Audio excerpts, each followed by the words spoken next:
A spilled coffee, a surprise seat upgrade, and a stranger who trades Milan for Paris. Delilah thought this trip was for healing, not romance. But what if one clumsy moment changed everything? Before we get into the story, comment below where, in the world you're watching from today. The morning sun streamed through the windows of Philadelphia's Roosevelt High School as Delilah Green hurried through the empty hallway. At 42, she had mastered the art of balancing a stack of essays, a travel guidebook, and her morning coffee while rushing to her classroom before the bell. "Ms. Green," Principal Roberts called from his office doorway. "Got a minute?" Delilah stopped, mentally calculating if she had time for whatever problem needed solving. She always had time, that was her issue. 10 years of putting everyone else first had left little room for herself. "I just wanted to wish you a great trip," he said with a genuine smile. "First vacation in what, a decade?" 11 years, she corrected, unable to hide her excitement. "I still can't believe I'm finally going to Paris." Well deserved. Those extra tutoring sessions paid off. He glanced at the stack of papers in her arms. "Please tell me you're not taking work to France." Delilah laughed. "Final grading, I'll finish it on the plane." The school day flew by in a blur of last-minute instructions for the substitute teacher and goodbye hugs from students. By afternoon, Delilah was in a taxi headed to Philadelphia International Airport, her modest suitcase packed with practical clothes and one slightly impractical dress she'd splurged on for a nice dinner alone. Paris, she whispered to herself, still not quite believing it. Years of saving, of cancelling birthday celebrations, of tutoring on weekends instead of dating like her friends suggested. It had all led to this moment. At the airport, Delilah navigated check-in and security with nervous excitement. With 2 hours before boarding, she treated herself to a coffee and croissant at the airport lounge, flipping through her guidebook and highlighting museums she'd dreamed of visiting. "The Louvre first," she murmured, sipping her far too hot coffee. "Then Notre Dame." Gathering her things, Delilah stood and turned, not seeing the man rounding the corner in the same moment. The collision was instant. Her coffee cup crushed between them, sending hot liquid splashing across his chest. "Oh no!" she gasped, watching in horror as the dark stain spread across what was clearly an expensive suit. "I am so sorry." The man looked down at his ruined shirt with surprise. He was tall with salt and pepper hair that somehow looked both perfectly styled and casually tousled. For a moment he said nothing, and Delilah braced herself for anger. Instead, he laughed, a warm, rich sound that crinkled the corners of his eyes. "It's just coffee," he said, his voice deep with a slight accent she couldn't place. He dabbed at the stain with a napkin. "Besides, I was due for a wardrobe change in Milan anyway." Delilah blinked. "You're flying to Milan?" "Not anymore," he said mysteriously. "Plans changed." "Let me buy you another coffee at least," she offered, still mortified. "Or pay for dry cleaning." He shook his head. "Neither necessary, but I would enjoy the company if you have a few minutes." Something about his kind eyes made her agree. They sat at a small table near the window, watching planes take off while they talked. His name was Lucien West. He asked about her guidebook, and she found herself sharing her long-held dream of visiting Paris. "My father always wanted to go," she explained. "He was a literature teacher too. He passed away before he could make the trip, so I'm kind of going for both of us." Lucien listened with genuine interest, something Delilah wasn't used to from men she met. Most first conversations involved them talking about themselves non-stop. "And you?" she asked after realizing. She'd been chatting for 10 minutes. "What takes you to Europe so often?" "Business," he said simply. "Though lately I've been wondering what the point of it all is." Before she could ask what he meant, the announcement for her flight boarding came over the speakers. "That's me," she said, gathering her carry-on. "Again, I'm sorry about your suit." "I'm not," Lucien replied with that same warm smile. "Safe travels, Delilah Green." She felt a small pang of regret as she walked away. It had been nice talking to someone who actually listened. But this trip wasn't about meeting men. It was about fulfilling a promise to herself and her father's memory. Delilah settled into the boarding line for economy class, mentally preparing for the cramped seat and long flight ahead. She was checking her boarding pass when a flight attendant approached her. "Miss Green, there you are. You've been upgraded." To first class. Delilah shook her head. There must be a mistake. I booked economy. No mistake, the attendant assured her, exchanging her boarding pass. If you'll follow me. Confused but not about to argue with good fortune, Delilah followed. Maybe the universe was finally giving her a break after all those years of putting her dreams on hold. That theory was tested when she saw who was sitting in the window seat next to her assigned spot in first class. Lucien West, his ruined suit. Jacket was gone, replaced by a simple blue button-down shirt. He looked up from his book, Hemingway's A Movable Feast, and smiled. "We meet again," he said. "Did you do this?" Delilah asked, gesturing to the luxurious cabin around them. "Figured since you already had my attention," he said with a slight shrug. "Maybe I could borrow yours for 7 hours." Delilah hesitated. This was the kind of thing that happened in movies, not to high school English teachers from Philadelphia. "I was heading to Milan for a tech conference," he explained, seeming to sense her confusion. "But I changed my plans. I'm going to Paris instead." "Because of me?" The question came out more bluntly than she intended, because sometimes life gives you an opportunity to make a better choice. He gestured to the seat beside him. "No pressure. We can talk or you can watch movies and pretend I'm not here. Your choice." Delilah slowly sat down, not quite believing what was happening. "I don't make a habit of accepting extravagant gestures from men I just met." "Neither do I," he replied, with a smile. "Though I haven't met many men who've offered." The joke broke the tension, and Delilah found herself laughing.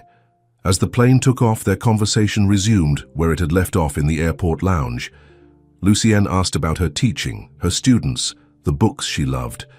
Not once did he try to impress her with talk of his own accomplishments. "Why teaching?" he asked as they sipped champagne. Another first-class luxury Delilah was trying not to get used to. "I believe in possibilities," she answered honestly. "In showing kids that words have power, that stories can change how they see the world. Some of my students have never left Philadelphia. Books take them everywhere. Like Paris?" "Exactly. Somewhere over the Atlantic, as other passengers slept around them, Delilah found herself telling Lucien things she rarely shared. About her father's battle with cancer, about putting her own dreams on hold to care for him, about the promise she'd made to live fully once he was gone. "Yet it took you 10 years to take this trip," Lucien observed. "Life gets in the way," she said with a small shrug. "Mortgages, car payments, students who need extra help. It's easy to keep pushing your own dreams to next year. And now? Now I'm terrified I've built this up too much in my head. What if Paris isn't what I imagined?" Lucien looked thoughtful. "What if it's better?"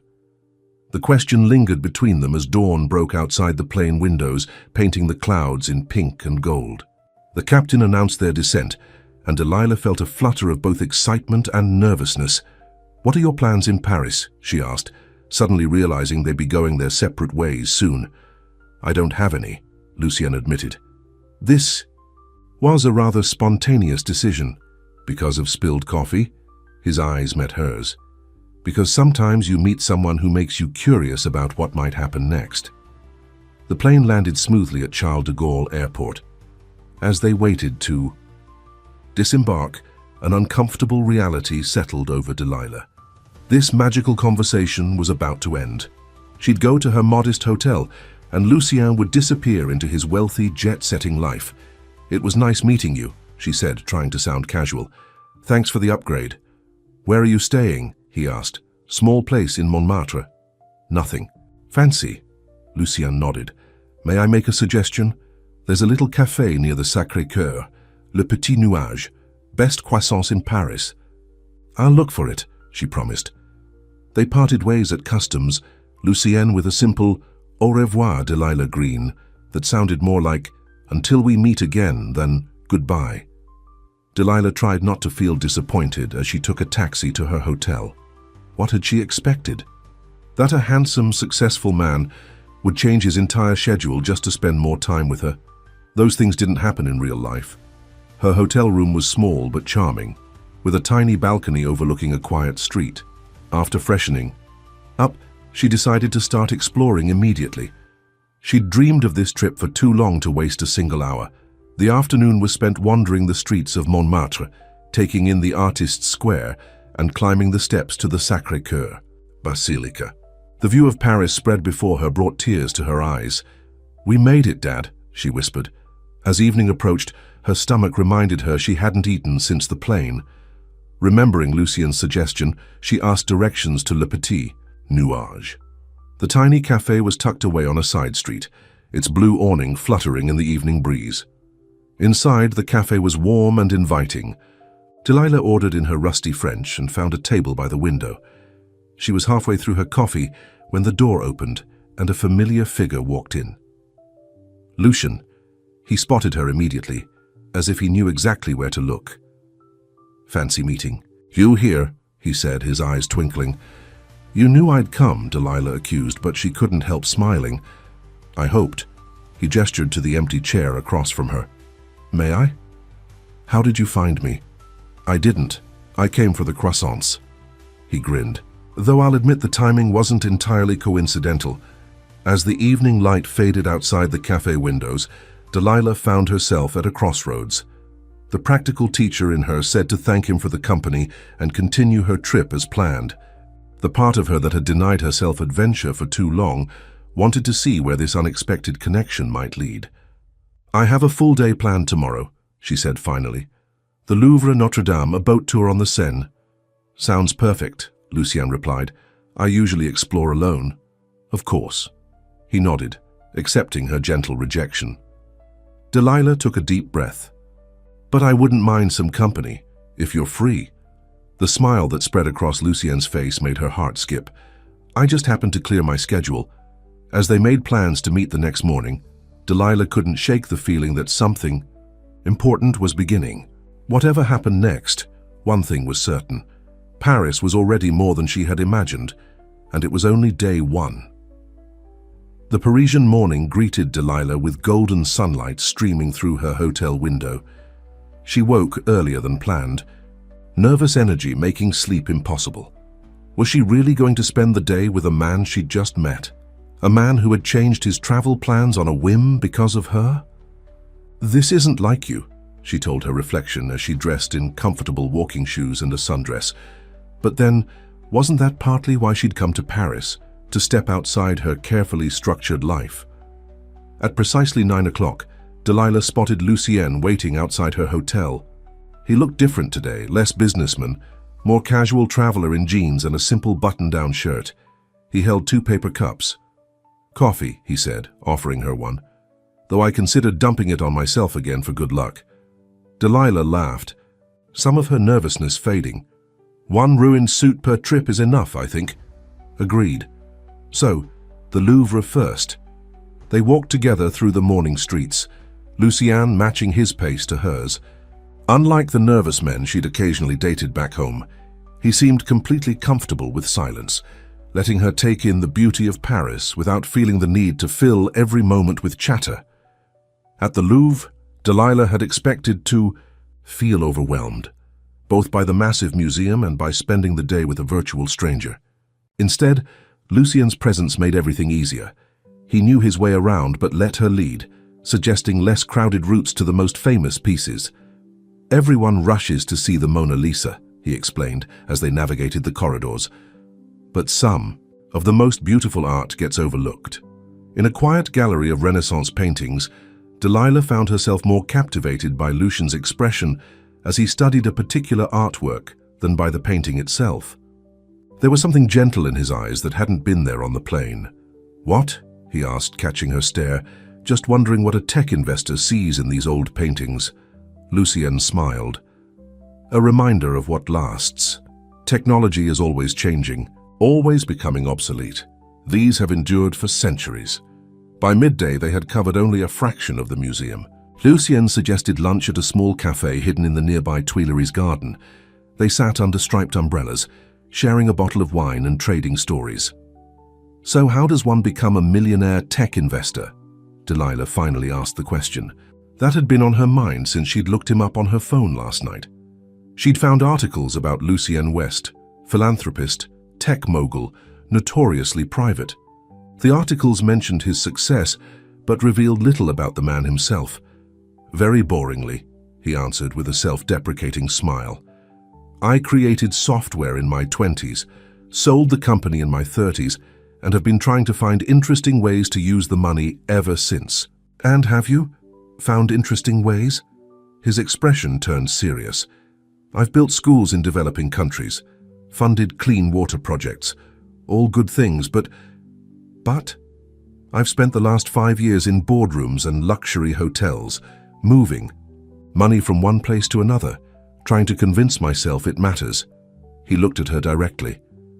Yesterday, watching you get excited about finally seeing Paris reminded me there are simpler joys I've been missing.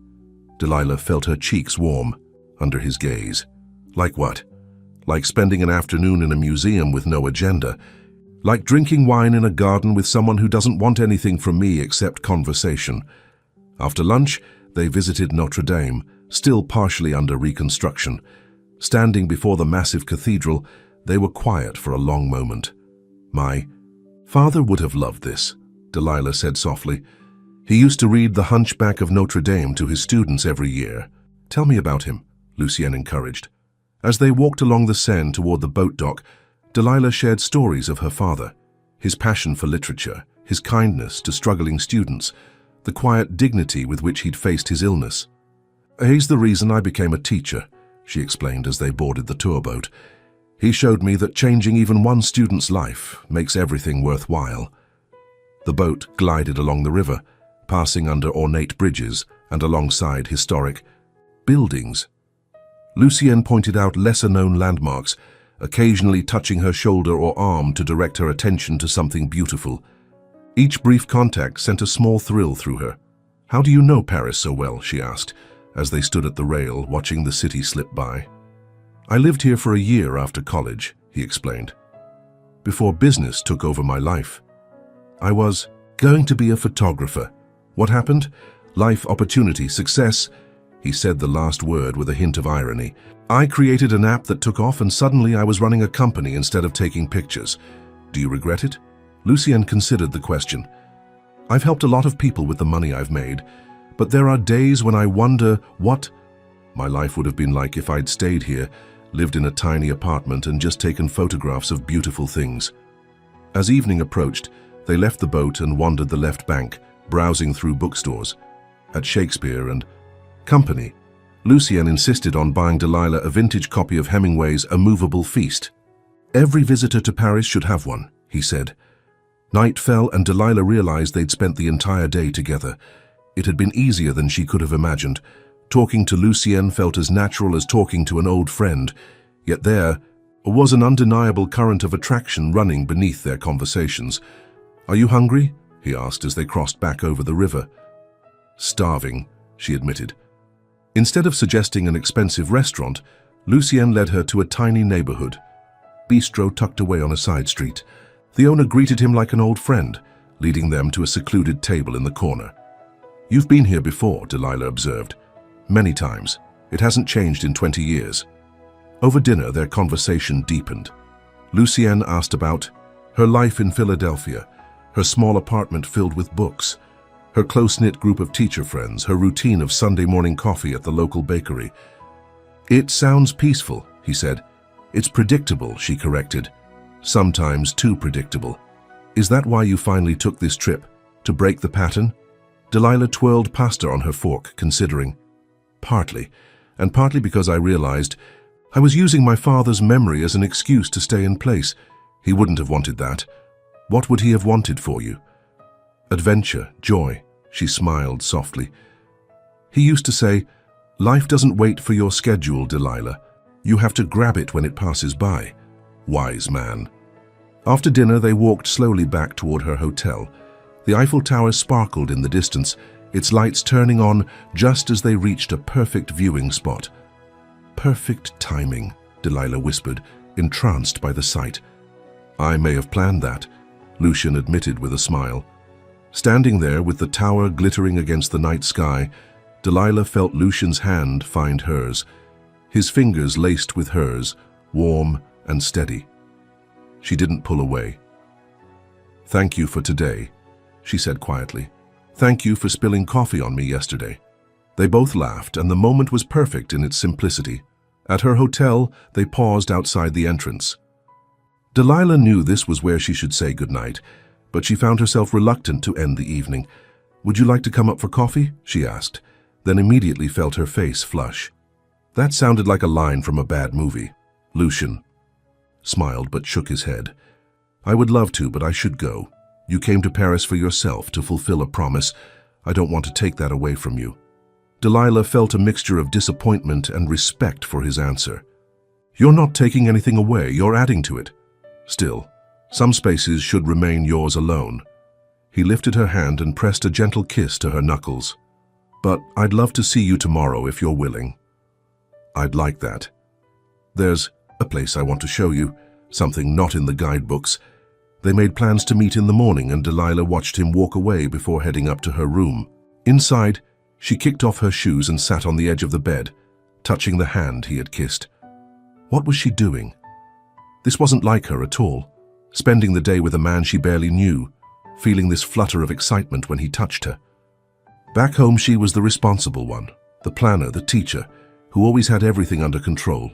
Here in Paris, she was becoming someone else, someone who accepted spontaneous invitations and held hands with handsome strangers under the Eiffel Tower. Her phone buzzed with a text from Sarah, her best friend back home. "How's Paris? Meet any handsome Frenchmen yet?" Delilah stared at the phone, wondering how to even begin explaining Lucienne. Instead, she simply replied, "Paris is magical. Tell you everything when I get back." Setting her alarm for the morning, Delilah tried to temper her expectations. Whatever was happening between her and Lucienne was probably just a vacation romance. The kind of story people treasured, but that rarely lasted beyond the trip itself. They lived completely different lives in different worlds, but as she drifted off to sleep, she couldn't help wondering what Lucienne wanted to show her tomorrow. Morning came with soft rain pattering against the windows, Delilah dressed in jeans and a light sweater, wondering if their plans would change. She needn't have worried.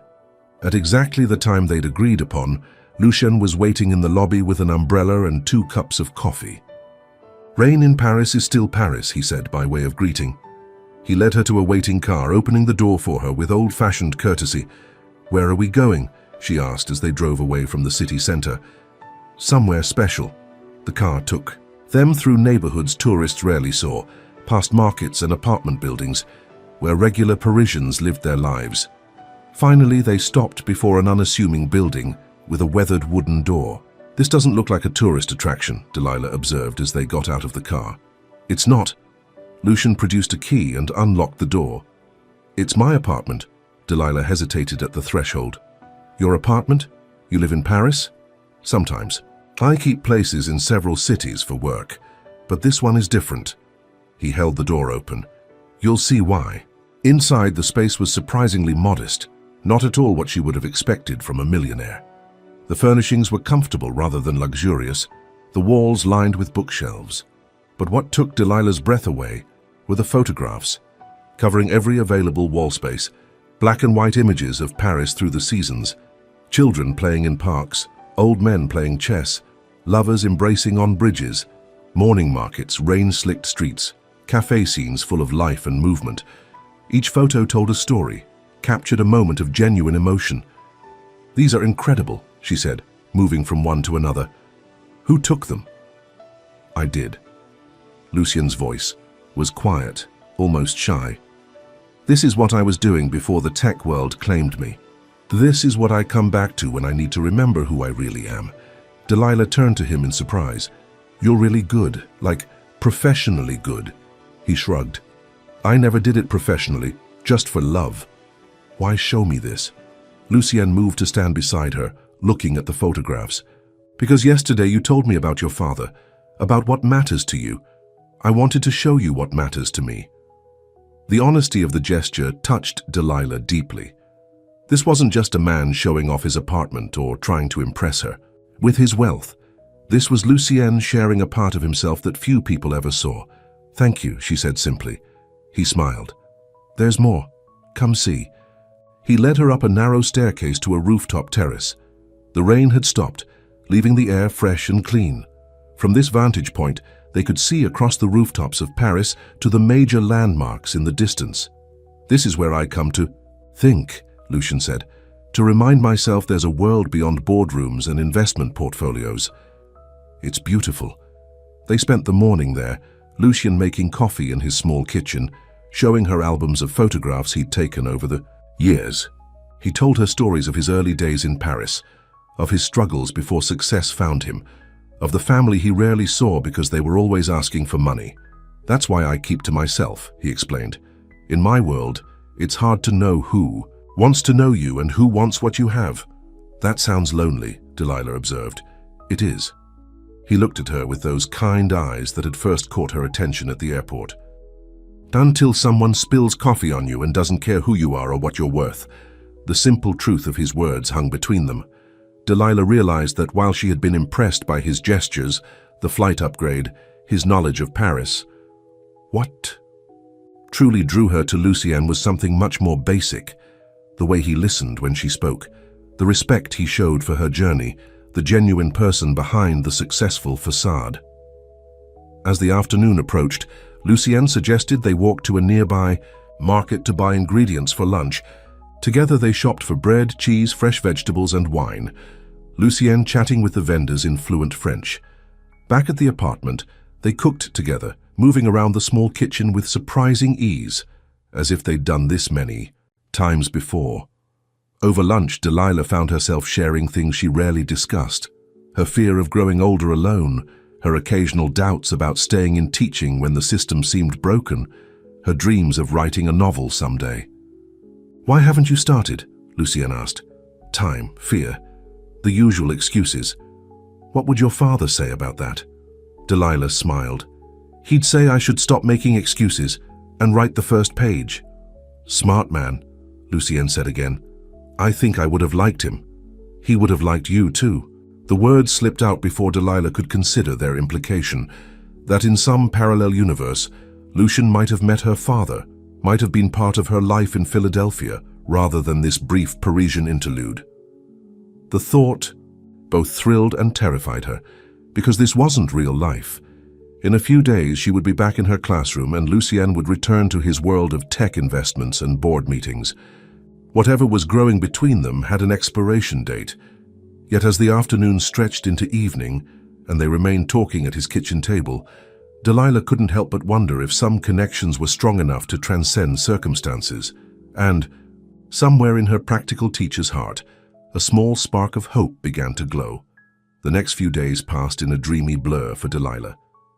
Each morning, Lucien would meet her at her hotel with coffee and a new plan for the day. Each evening they would linger over dinner, reluctant to part ways.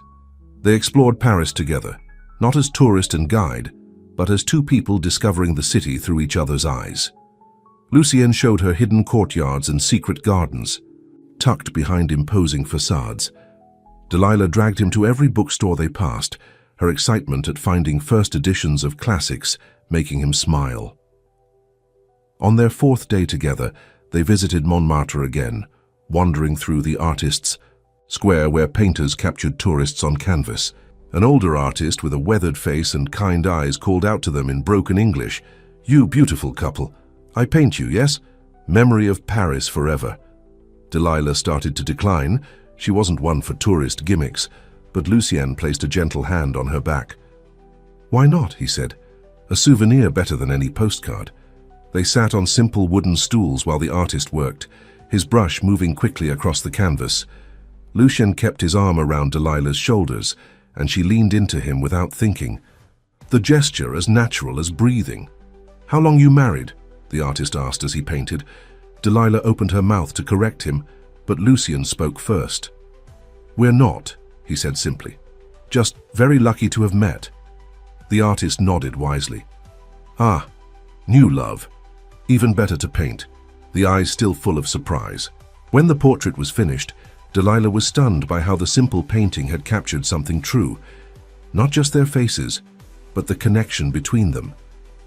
The way Lucien looked at her with warmth and wonder. The way she smiled, more freely than she had in years. "It's perfect," she whispered, touching the canvas gently. Lucien paid the artist generously, and they continued their walk, the portrait carefully wrapped and tucked under his arm. "Where will you hang it?" Delilah asked, trying to keep her tone. Light, somewhere I'll see it every day, he answered. The simple statement hung between them, full of implications neither was ready to address. What happened when her vacation ended? When she returned to Philadelphia and her classroom? When he resumed his life of business meetings and international flights? That evening, Lucien took her to a small jazz club where a trio played old standards. They sat at a tiny table, knees touching beneath the tablecloth, sipping wine and letting the music fill the spaces between words. My father loved jazz, Delilah said during a break between songs. He had an old record player and vinyl albums. He'd play on Sunday mornings. Mom would make pancakes and we'd all sit around listening to Ella Fitzgerald and Louis Armstrong. Sounds like a perfect childhood, Lucien remarked. It was, until we lost Mom. Car accident when I was 15. Lucien covered her hand with his. I'm sorry. It's why Dad and I were so close. We helped each other through it. She turned her hand to lace her fingers with his. What about your family? Lucien's expression turned reflective. Mother died when I was young. Father remarried, had 2 more children. We were never close. He was disappointed I didn't want to join the family business, banking. But you made your own success. Yes, and when the money came, suddenly everyone wanted to be close to me. He sipped his wine. It's been a long time since I've trusted anyone the way you trusted your father. The band returned, starting a slow, romantic number. Without a word, Lucien stood and offered his hand. Delilah rose and followed him to the small dance floor, where a few other couples swayed to the music. In his arms she felt both safe and exhilarated. His hand on her waist was gentle but sure. As they moved together, Delilah let her head rest. Against his shoulder, breathing in his scent, clean cotton, subtle cologne, and something uniquely him. Delilah, he said, his voice low near her ear. When do you go back to Philadelphia? The question she'd been avoiding. 3 days. His arms tightened slightly around her. That's not much time. No. They continued dancing, neither speaking the thoughts that filled their minds. When the song ended, they returned to their table, the mood between them shifting from carefree to something more charged with emotion. What are we doing, Lucien? Delilah finally asked. He looked at her steadily. I'm falling for you. The directness of his answer took her breath away. No games, no hesitation. This can't work, she said, though her heart argued otherwise. We live completely different lives. You're always traveling, running companies. I have a classroom full of teenagers waiting for me in Philadelphia. Those are logistics, Lucien replied. They can be solved. It's not that simple. It can be. He leaned forward. What are you afraid of, Delilah? The question hit home. What was she afraid of? Being hurt, disappointed? Or was it something deeper? The fear that if she opened her heart fully, the loss would be unbearable when it ended. I'm afraid of building something that can't last, she admitted. I'm not naive enough to think a few magical days in Paris mean anything in the real world. What if I told you I haven't felt this way about anyone in years? That meeting you has made me question everything about how I've been living. I'd say that's what vacation romances do. They feel intense because they exist outside real life. Lucien looked disappointed. Is that all this is to you? A vacation romance, Delilah sighed. I don't know what this is. I just know that in 3 days I'll be back in my classroom and you'll be wherever it is you need to be. And if I said I'd come to Philadelphia? Her heart skipped. What? What if I came to see you? Spent time in your world, not just showing you mine? You would do that? In a heartbeat. The band began another song and conversations around them grew louder. Lucien signaled for the check, sensing they needed a quieter place to talk. Outside, the night air was cool. They walked along the Seine, the lights of the city reflected in the dark water. Lucien stopped at a bench overlooking the river and motioned for her to sit. I need to tell you something, he said, his expression serious. About why I changed my plans that day at the airport. Delilah waited, suddenly nervous. When you bumped into me and spilled that coffee, I was on my way to close a deal in Milan, a big acquisition, another tech company to add to my portfolio. More money, more responsibility. He took her hand. And I was dreading it. I've been doing the same thing for 15 years, adding to a fortune I don't need, running businesses that don't fulfill me.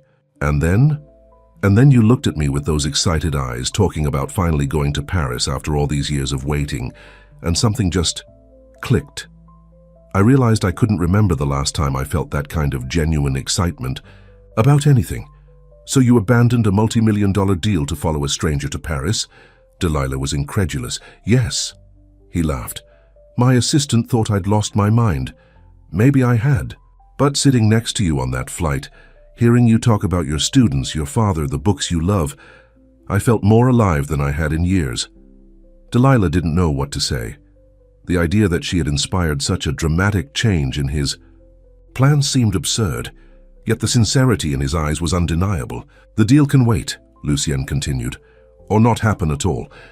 I'm beginning to realize there are more important things than adding another company to my portfolio. Like what?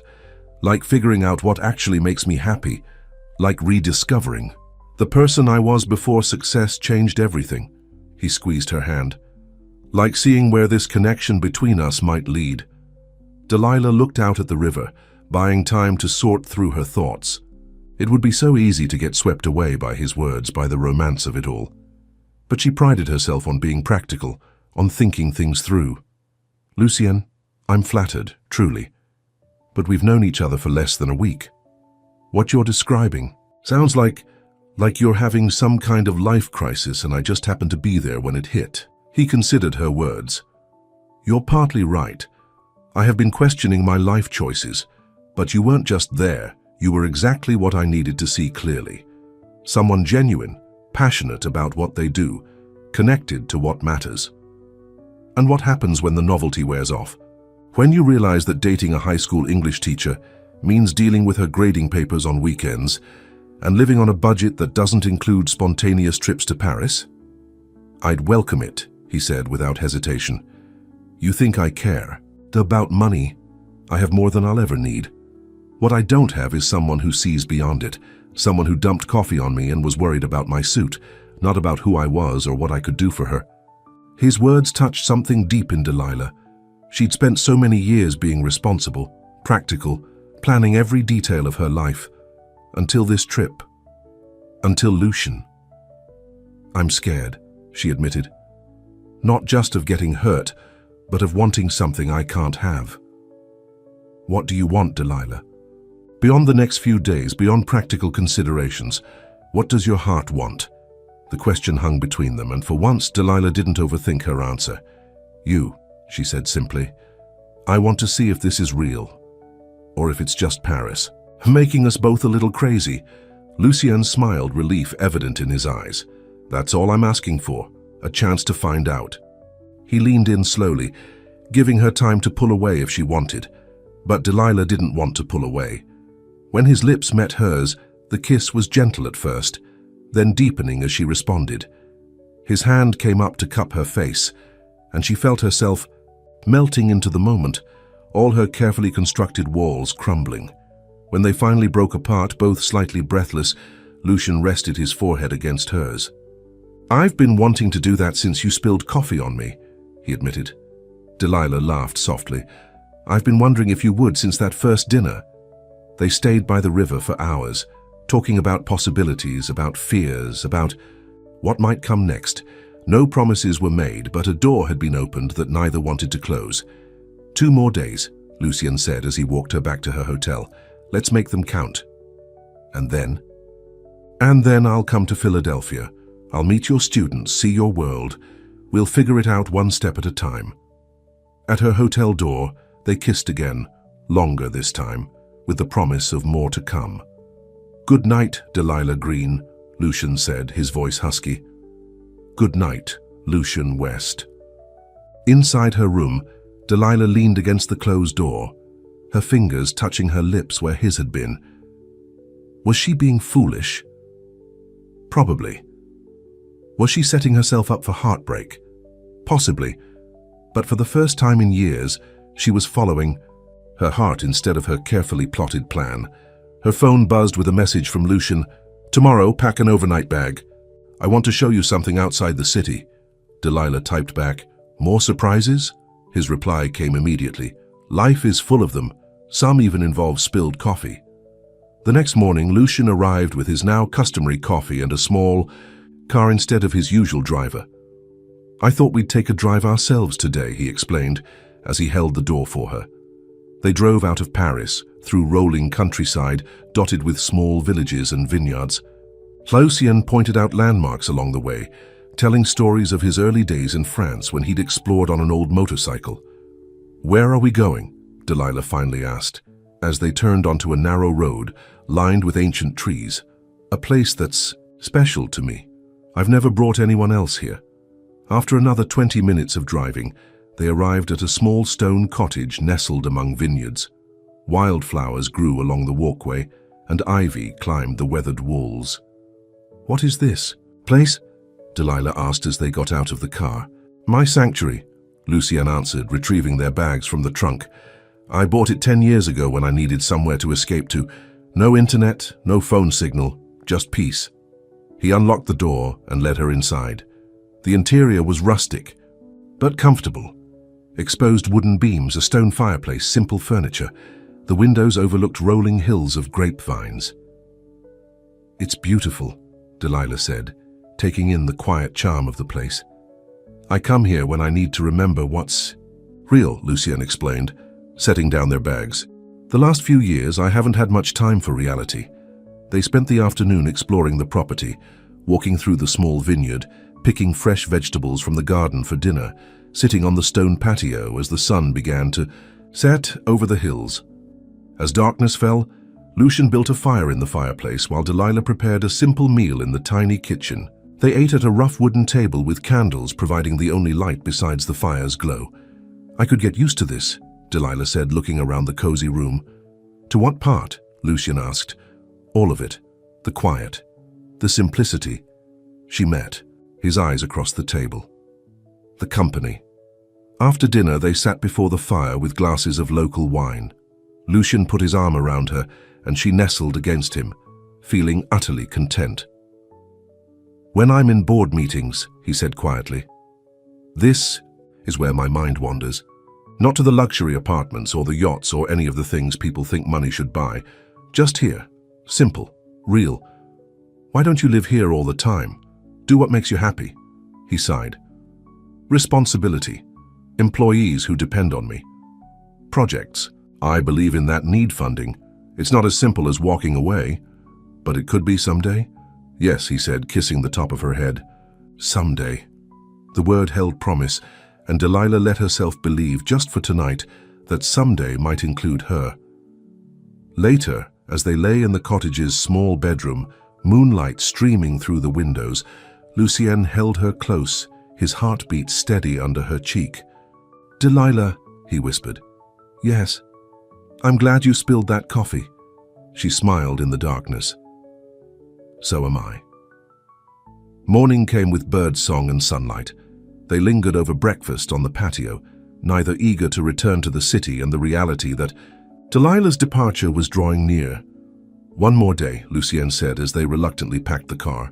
"Let's make every hour count." They drove back to Paris slowly, stopping in small towns along the way. In one village, they found an antique bookstore where Lucian insisted on buying Delilah a rare edition of poetry for her classroom. "My students will love it," she said, carefully wrapping the book. "I want to meet them," Lucian replied. "Your warriors of literature, as you called them." The thought of Lucian in her classroom, meeting her students, existing in her everyday world, it made everything suddenly feel more possible. Back in Paris, they spent their final evening at Lucian's apartment. He cooked for her, a skill he admitted he rarely used anymore. They sat on his rooftop terrace as the sun set, the city spread before them in a tapestry of lights. "I have something for you," Lucian said, reaching into his pocket. He handed her a small box. Delilah opened it carefully to find a delicate silver key on a chain. "What's this?" she asked. "A key to the cottage," he explained. "I want you to have it, to use whenever you want, whether I'm there or not. A place to write that novel you talked about." The gesture touched her deeply. It wasn't just a gift, it was a tangible connection, a thread between them that would stretch across the ocean. "Thank you," she said, voice thick with emotion. He helped her fasten the necklace, his fingers warm against her skin. When she turned to face him, his eyes held a question. Stay with me tonight, he said softly. Please. Delilah nodded, no hesitation this time. Whatever tomorrow brought, tonight belonged to them. In the morning, reality intruded. Delilah's flight was at noon. Lucien insisted on driving her to the airport himself, both of them quiet, lost in thoughts of what came next. At the departures area, they stood facing each other, reluctant to say goodbye. I'll be in Philadelphia in 2 weeks, Lucien promised. I've already arranged it. 2 weeks feels like forever, Delilah admitted. It's nothing compared to how long you waited for Paris. He smiled, though his eyes were sad. And this time, you're not waiting alone. Their final kiss was bittersweet, an ending and a beginning wrapped together.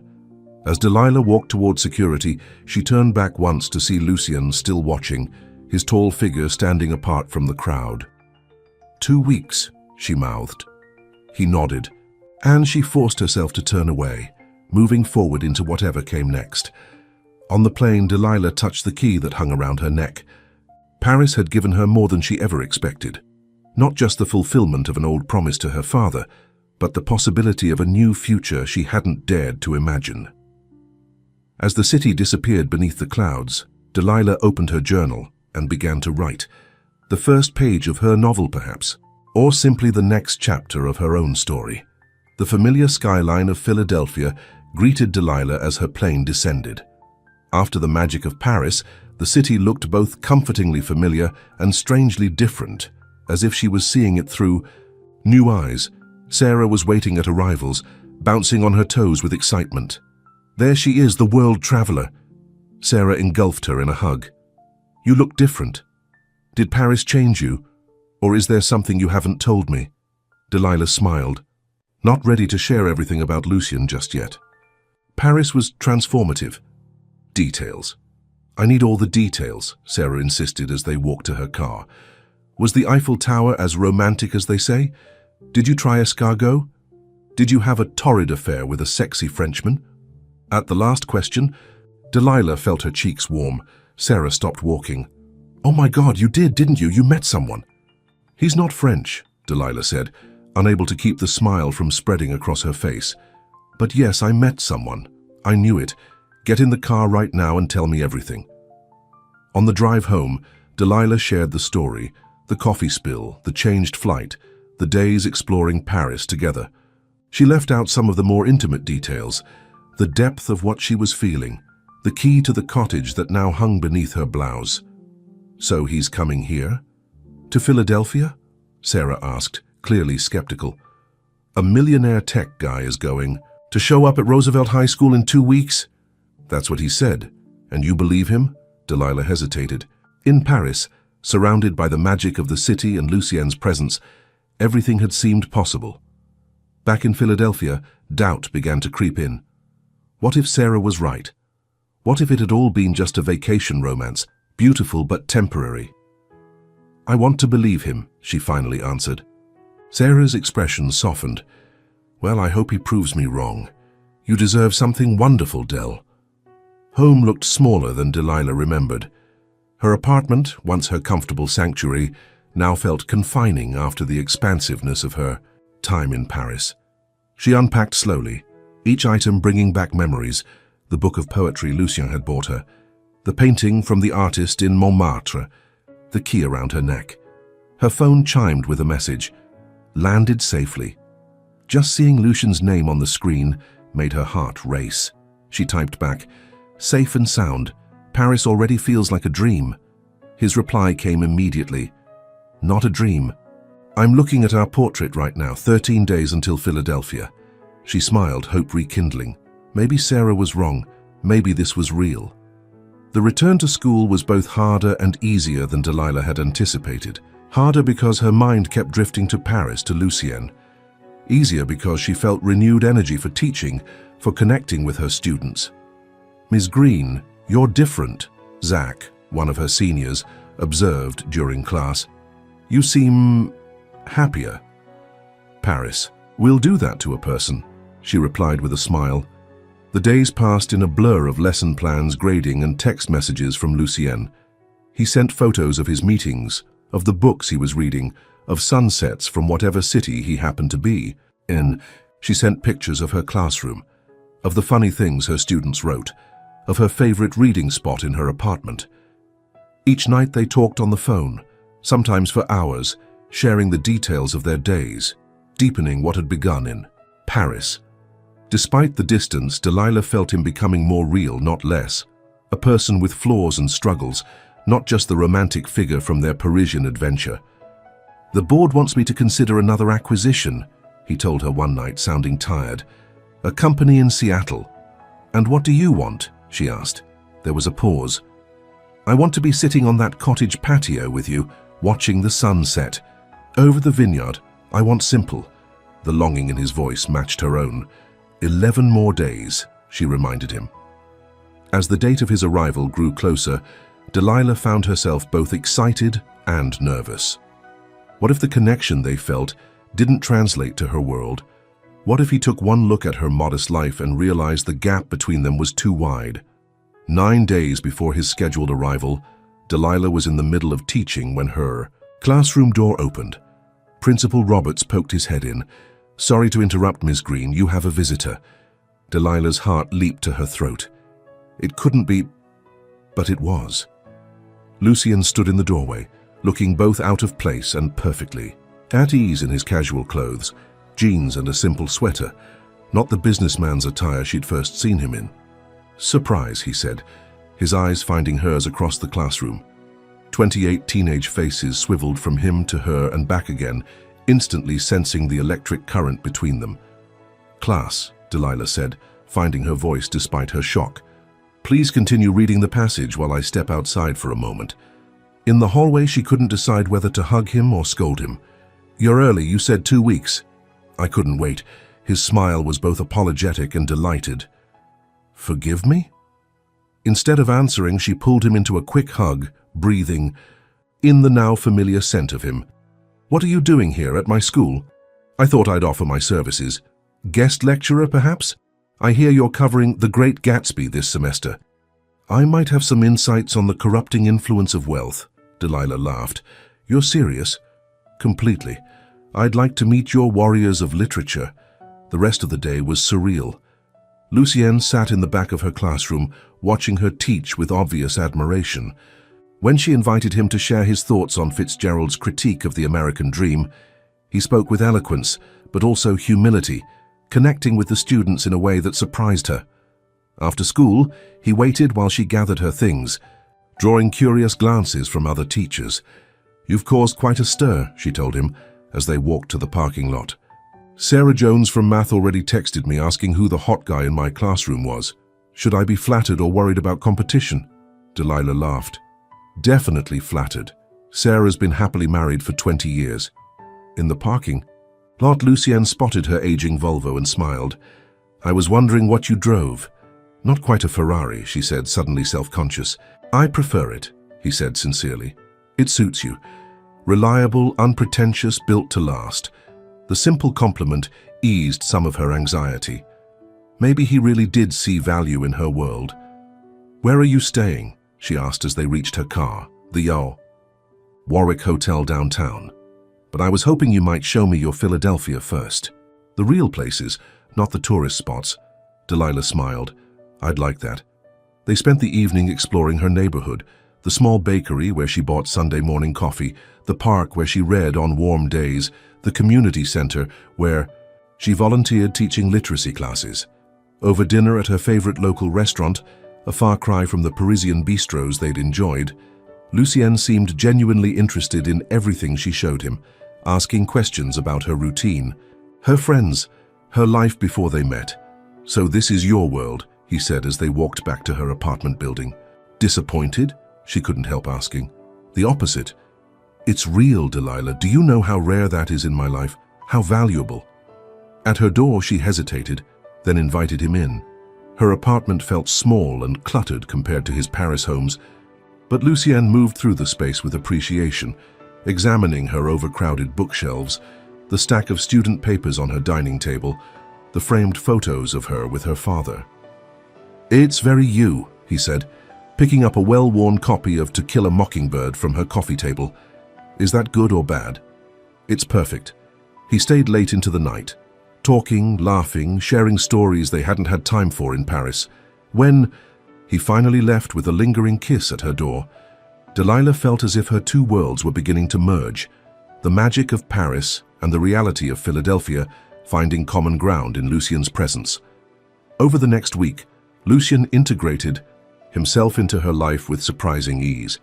He joined her for coffee before school, sat in on her classes, helped her grade essays in the evening.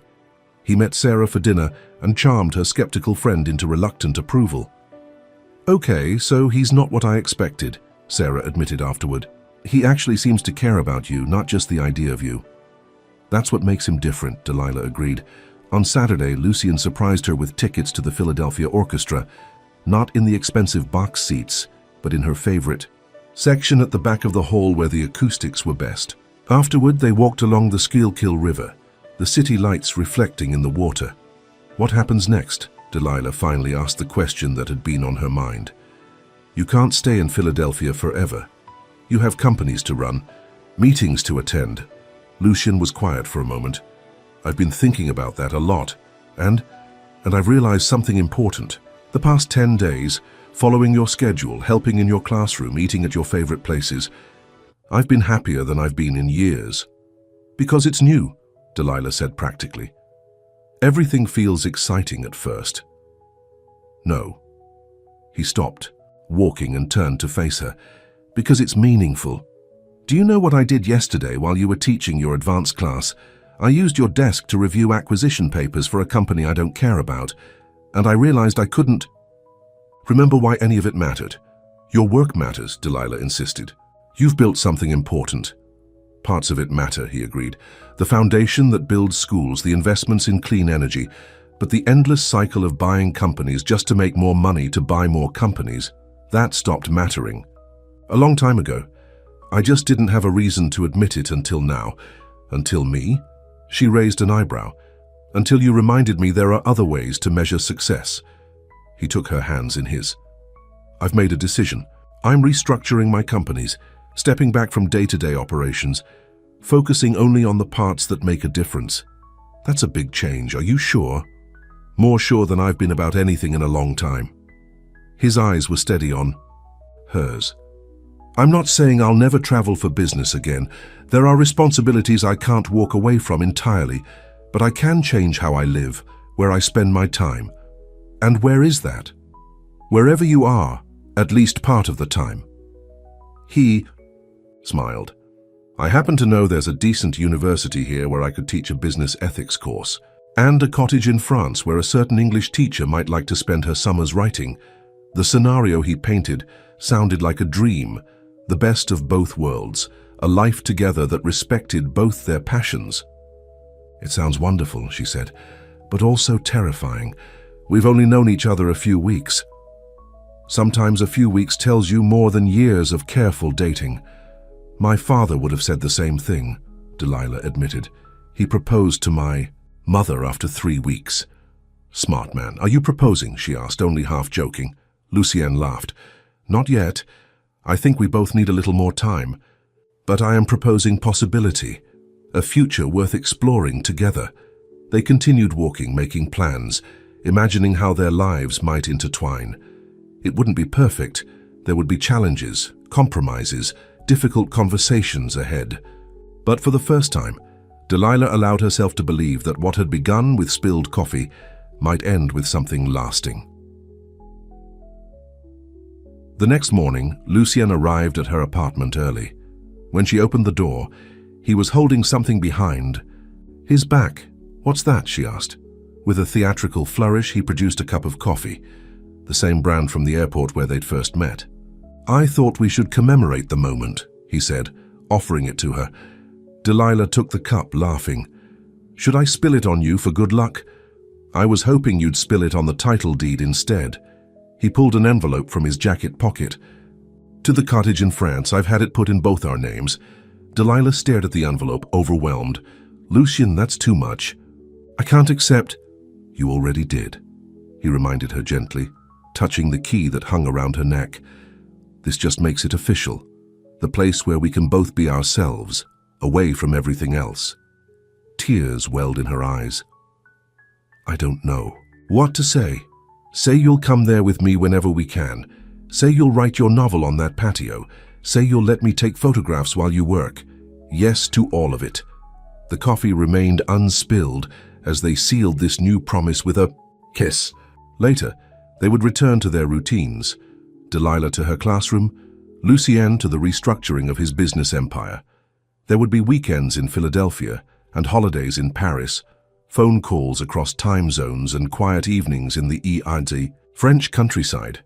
It wouldn't always be easy, but as Delilah stood in her apartment holding both coffee and future in her hands, she knew that sometimes the most unexpected connections were the ones worth fighting for. 6 months later, Delilah stood on the cottage patio, watching the sunset over the vineyard.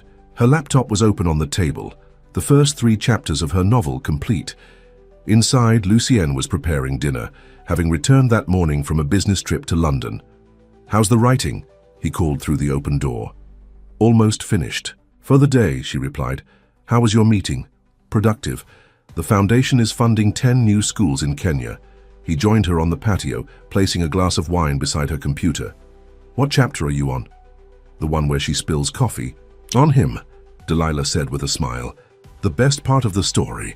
The beginning of it, anyway. Lucien leaned down to kiss her.